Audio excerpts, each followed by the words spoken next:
Baik, jamaah. Niken. Niken ini laki-laki apa perempuan? Saya ragu mau nyebut Pak Niken atau Bu Niken. Assalamualaikum Ustaz. Waalaikumsalam warahmatullahi wabarakatuh. Apa keutamaan malam nuzul Quran?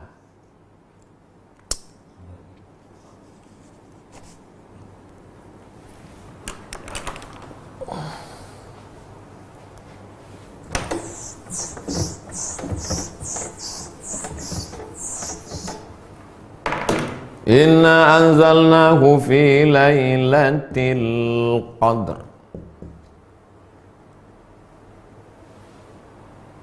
Qadr. Satu. Fulanun lahu qadr. Si fulan itu punya qadar, artinya mulia.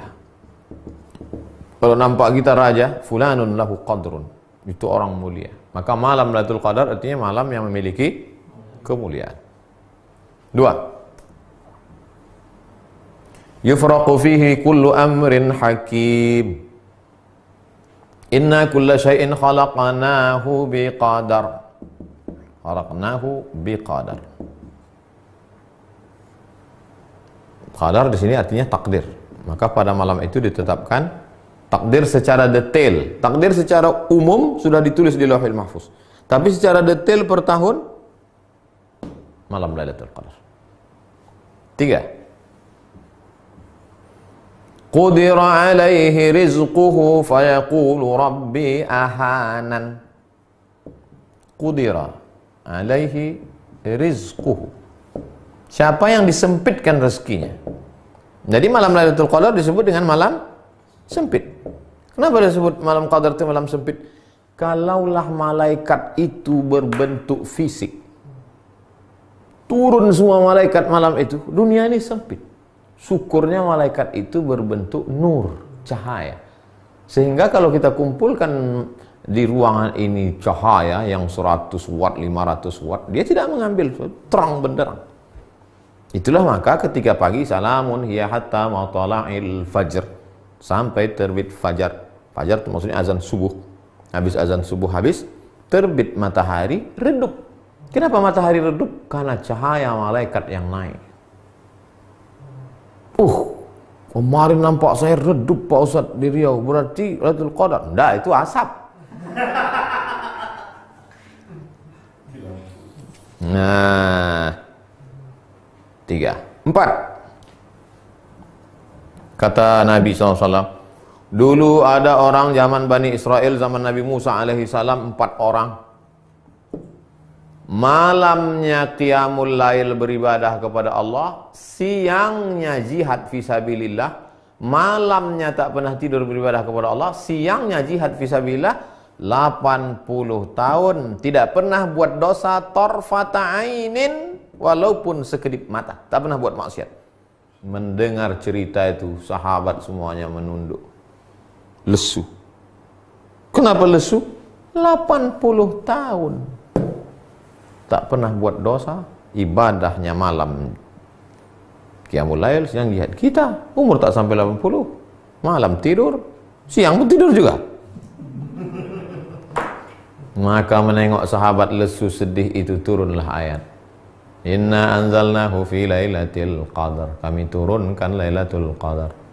Lailatul Qadri khairum min alfi syahrin. Lailatul Qadar lebih baik daripada 1000 bulan. 1000 bulan itu lebih dari 80 sekian tahun. Lebih. Tapi sebetulnya makna alfu adalah angka tertinggi dalam bahasa Arab. Alfu 1000. Makanya parfum yang paling wangi 1000 bunga, kata dia, alfu zahra. Ada paling 2-3 helai aja yang petik. Apa ini? Alfu zahra, katanya, 1000 bunga. Makna alfu di situ artinya kalian sedih karena Bani Israel 80 tahun, kalian tak ada terhitung, alfu syahr. Itulah diantara kemuliaan malam Lailatul Qadar. Kenapa Pak Ustadz di Indonesia malam 17 sementara katanya 10 terakhir?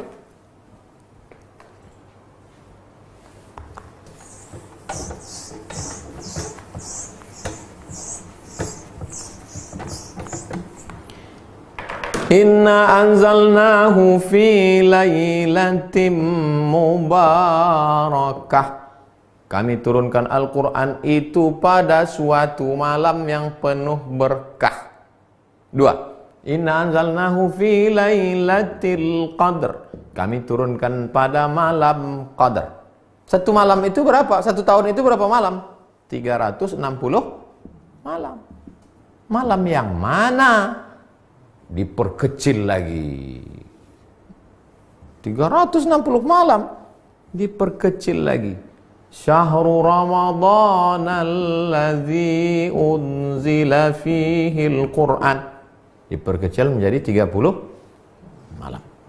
Maka tereliminasilah 330. Tinggal 30. Dari yang 30 malam itu malam yang mana? Maka buka kitab tafsir Ibnu Katsir dalam surat Al-Qadar. Ada pendapat mengatakan malam pertama, ada pendapat mengatakan malam ketiga, ada pendapat mengatakan malam kelima, ada pendapat mengatakan malam ke-9, ada pendapat mengatakan malam ke...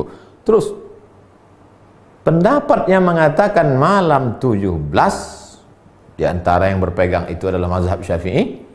Wa ma anzalna ala abdina, yang kami turunkan wahyu pada hamba kami Muhammad sallallahu alaihi wasallam, yaumal jam'ani yaumal furqani yaumal taqal jam'an, pada malam bertemu, pada harinya ketemunya dua pasukan. Kapan ketemunya dua pasukan itu? Tanggal 17 Ramadan. Itulah dalil dia turun tanggal 17 Ramadan. Lalu yang mengatakan 10 terakhir dari hadis, taharru lailatul qadri fil ashril awakhir min Ramadan. Carilah Lailatul Qadar pada malam terakhir Ramadan.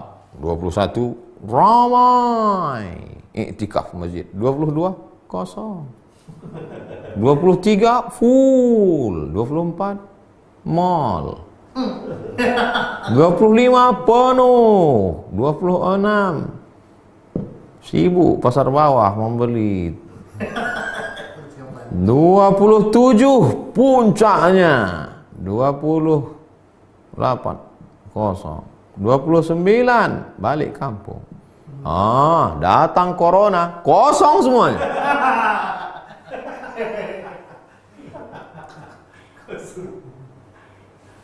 Lalu kemudian diperkecil lagi menjadi 10 berdasarkan kata Nabi. Karena Rasulullah SAW pada Nabi SAW pada malam 10 terakhir Ramadan, aiqadha ahlahu, dibangunkannya istrinya, syadda mi'zarahu, ikat sarungnya, maksudnya dia balik lebih banyak beribadah, iktikaf. Itulah dalil yang mengkhususkan 10 terakhir. Malam 27 hadis Nabi. Tapi ini semuanya adalah prediksi. Buka tafsir Al-Kabir Imam Fakhruddin Ar-Razi, tafsir Ar-Razi, Mafatihul Ghaib, kunci-kunci ghaib, pada ayat surat Al-Qadar. Di penutup itu dia sebutkan, Allah tidak sebutkan siapa yang dapat taubat nasuhah. Allah tidak sebutkan siapa yang dapat haji mabrur. Allah tak sebutkan siapa yang dapat sholat wusta. Allah tak sebutkan siapa yang dapat Lailatul Qadar.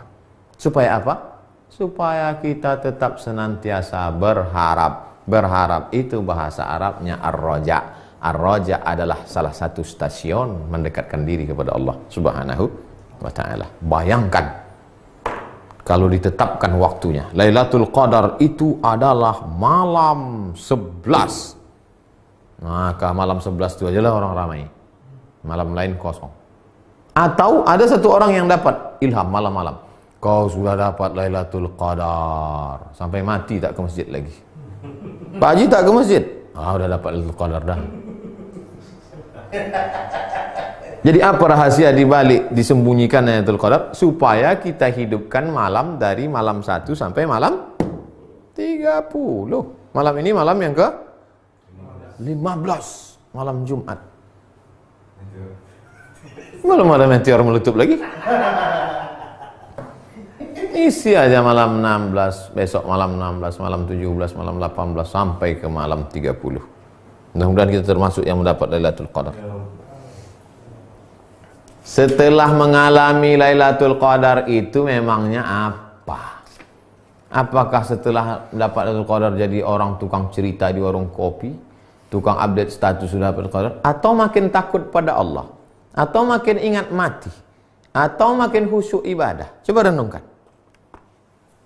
Suatu malam Pak Ustadz, tiba-tiba saya terbangun jam 2. Di samping tempat tidur saya itu ada ceret.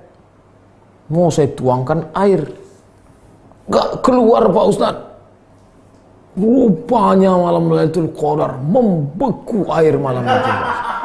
Gak keluar Pak Ustadz, beku. Situlah saya dapat Lailatul Qadar. Tak berapa lama WA istrinya. Jam 1 tuh kuletak aku membersihkan kulkas. Letakkan es batu dalam ceret abang tu. Beku lah ya. Orang ni banyak mengada-ngada aja. Mengaku berjumpa Nabi Khaidir, mengaku itu ini. Itu sebetulnya dibalik itu semua untuk merenung dalam hati, apakah kau makin khusyuk, kau makin takut, kau makin wara, kau makin zuhud, atau kau jadi tukang cerita kemana kemari. Udah perhatikan baik-baik. Perhatikan baik-baik. Kita udah 42 stasiun ini. Tanggung-tanggung ini. Ustadz, saya ada kebiasaan setiap berangkat dan pulang kerja selalu mencium istri saya. Apakah boleh hal seperti itu dilakukan saat Ramadan? Orang yang mengatakan boleh mencium istri, dalilnya adalah hadis riwayat Aisyah, wa kana Rasulullah SAW qabbala. Nabi mencium Aisyah bulan puasa. Ulama yang mengatakan tidak, Nabi boleh, karena Nabi bisa mengontrol hawa nafsunya. Kau tak terkontrol, takut dia lepas. Apalagi akad nikahnya baru kemarin 1 Ramadan. Berapa banyak orang tak bisa menahan hawa nafsu, melakukan hubungan pada siang Ramadan itu, berpuasa 2 bulan berturut-turut, bukan tahun tanggung. Yang jalan tengah, kalau dia bisa menjaga hanya sekedar kasih sayang, boleh. Tapi kalau yang tak bisa, maka dia jaga dirinya. Itu tentang mencium istri pada bulan Ramadan. 3. Orang tua saya sudah tak kuat puasa karena sudah tua, sementara keluarga kami kurang mampu. Bagaimana agar bapak saya tak dapat puasa? Bagaimana agar bapak saya tidak dapat dosa karena meninggalkan puasa?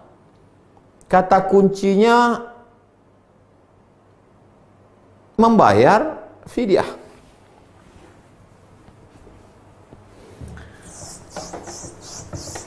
Faman kana minkum maridan, siapa yang sakit,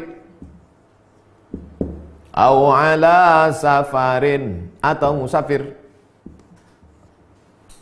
fa'iddatum min ayyamin ukhar, ganti di hari yang lain. 2. Wa 'alal ladzina yutiqunahu, bagi yang tak sanggup puasa karena tua renta atau karena sakit tak sembuh-sembuh sampai meninggal, fidyatun, bayar fidyah. Pilihannya cuma 2 aja Bu, Pak.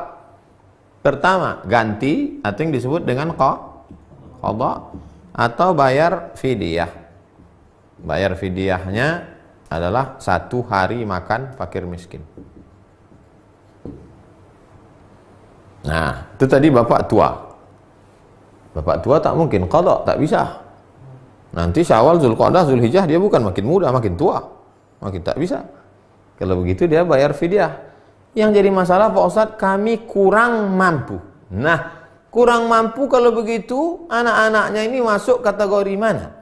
Apakah anaknya ini masuk fakir? Tidak. Karena di situ mampu dia, cuman kurang mampu. Kalau begitu miskin. Apakah kami miskin Pak Ustadz? Berapa standar hidup ma'ruf, urf? Tak sama standar hidup di Papua dengan di Sumatera. Sumatera pun tak sama antara Lampung dengan Riau. Seandainya Pekanbaru standar hidup, misal, sekarang berapa upah minimum regional? 2 juta 750.000. Sementara anak si bapak ini hanya gajinya sebulan ambil upah 1 juta.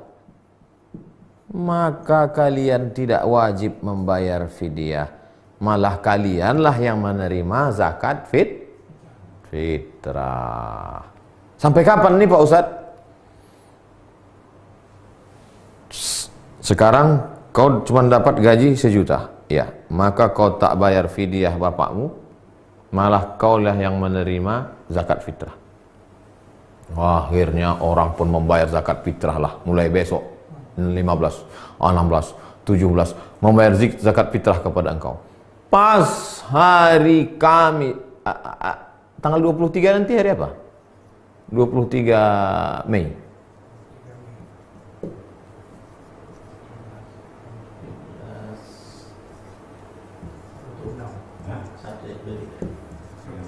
Hari Sabtu. Pas hari Sabtu 23 Mei, tiba-tiba engkau mendapat beras 5 goni. Saking banyaknya orang, maka pada saat itu engkau sudah mampu. Maka bayarkanlah fidyah. Kesimpulannya, keywordnya, kata kuncinya adalah pada mampu tak mampu. Kalau kau tak mampu sampai Idul Fitri, berarti kau tak mampu. Tapi rupanya dibukakan Allah rezekimu, berduyun-duyun orang datang, dapat dari RT, dapat dari Bank Riau Kepri, dapat PSBB, dapat Al-Azhar Syifa Budi, dapat, wah, bertumpuk Ustaz. Bayarkanlah, jangan pula nanti, kami masih susah. Susah betul baru tahu.